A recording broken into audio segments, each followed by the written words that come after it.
Hi guys, welcome back to yet another video. My name is Martin. I'm filming this in my storage unit tonight. It's a very hot night, but I heard that the temperature is going to be plummeting by about 15 degrees. So I'm looking forward to that because, yeah, it's a little bit hot in here. And I've been filming some videos back to back. What I do on this channel is I show off 4 books and I end on a key issue. Now, these books arrived at home earlier today, and the key issue is something that I want to discuss a little bit further. So hope you stick around to the end because there's something in particular I want to say about this issue. Now, the first one I received is Radiant Black: The Story So Far, and it's it's from Image. I did not expect to get this.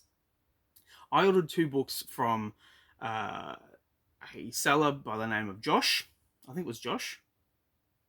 No, let's just say not Josh. 454 Collectibles. And I can't remember the name of the guy who actually runs 454 Collectibles. But he put this in, I don't know if it was a backing or whatever, but I really do appreciate it because it certainly helped protect the book. The key issue that's at the end of this video, it protected that issue. So 454 Collectibles, thank you very much. I'm not familiar with Radiant Black. I thought for a second that this cover was by Scott McDaniel. Just from the look of this guy, it was kind of reminiscent of Scott McDaniel's more cartoony work. But I had a look. The artist's name is Costa. I think Daniel Costa. It's very nice, but I don't know anything about Radiant Black. So that will be fun when I get around to reading it. Talking about Scott McDaniel, though, I wanted to show this off. This arrived last week. It's Avengers Annual 22 from 1993. And I think this is a Scott McDaniel cover, and I think Scott's work with Marvel just started around this time. And we have Black Knight here, and we have Blood Wraith here. And I just want to show off the positioning of Black Knight. It's in my mind, it's kind of obvious what Scott was trying to do. He was trying to show Black Knight in with his logo, and so you know it's Black Knight. But he also had to be confronting Blood Wraith. So how would he do it? Where you had essentially have to have the back of Black Knight here, but you can't have the back of a character on the cover. You need to have them both show off who they are and what makes them cool. Now, I think if Black Knight had been facing towards the camera, but with the sword behind him, like blocking Blood Wraith's sword over his shoulder, I think that would have been a more effective cover. But Scott McDaniel is a comic book professional. I am far from a comic book professional. I do write and draw my own books, but I'm very much a novice, and I'm purely having fun with this. And I do look forward to reading this because I think this is the first appearance of Blood Wraith.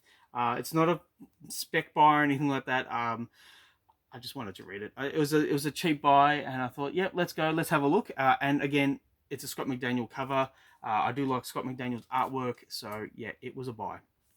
Now, this arrived. I suppose you could call this a key issue. It's Quasar issue 1. I only have a handful of Quasar issues. And now I have the first issue in my collection. I'm very happy for 2 reasons. It's an issue 1, which is always nice. But this cover is drawn by Paul Ryan. Paul Ryan did Ravage 2099. And again, I've said it before, I'll say it again. I'll say it every single day. Paul Ryan was the nicest guy in comic books. I had the pleasure of emailing him a few times many years ago to get a commission done. And he couldn't have been nicer. I still have that commission. And yeah, unfortunately we lost Paul some time ago. But the beauty of his work is that it's all out there. And I'm always intrigued when I see a new issue by Paul, and I try and snap it up as quickly as I can. Because I love this guy's artwork. So I'm looking forward to reading this. It does have Paul Ryan's artwork in the interiors. So yeah, that could be read tonight.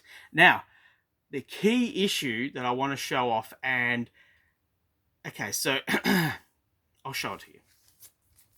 It's Jeff. It's Jeff issue 1 from 2023.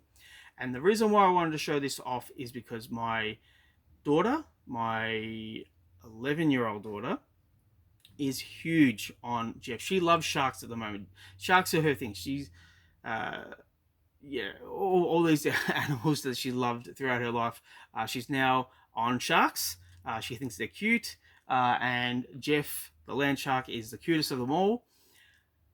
I see that as a massive boon for Marvel and the comic book industry as a whole, because we have these characters in the Marvel Rivals video game. I think it's a video game. I don't have the platform, but it's a whole different genre outside of comic books that are attracting people to these characters.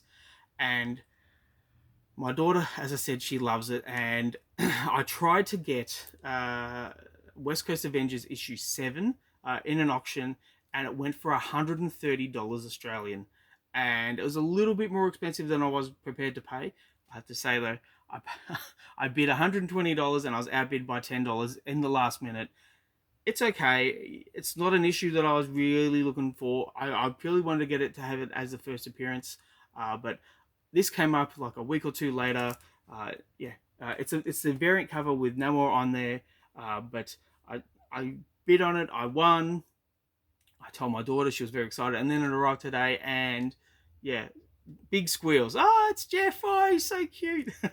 And again, if Marvel and DC, or if any of the big publishers are able to get their characters into other formats and really resonate with this new generation of kids, this new generation of fans, it can only lead to good things. So I'm very happy to get this. I had a look on the interiors. It's not really a comic book that I am dying to read. I did remember when it came out and it was on the shelf. I didn't buy it. But when I saw how excited my daughter was for this issue and to see Jeff on the cover, I said, yeah, I'm going to get it. And so I'm glad I did. And that's the key issue for the video. Please let me know what you think of the video. Please let me know what you think of the books. I tell you what, it is getting hot in here. What was I going to say? I can't remember. Thanks for sticking with me. Please like and subscribe if you wish to. I would really appreciate it. I say that all the time, but I really do appreciate it. Thanks for sticking with me, and I hope to catch you at the next one.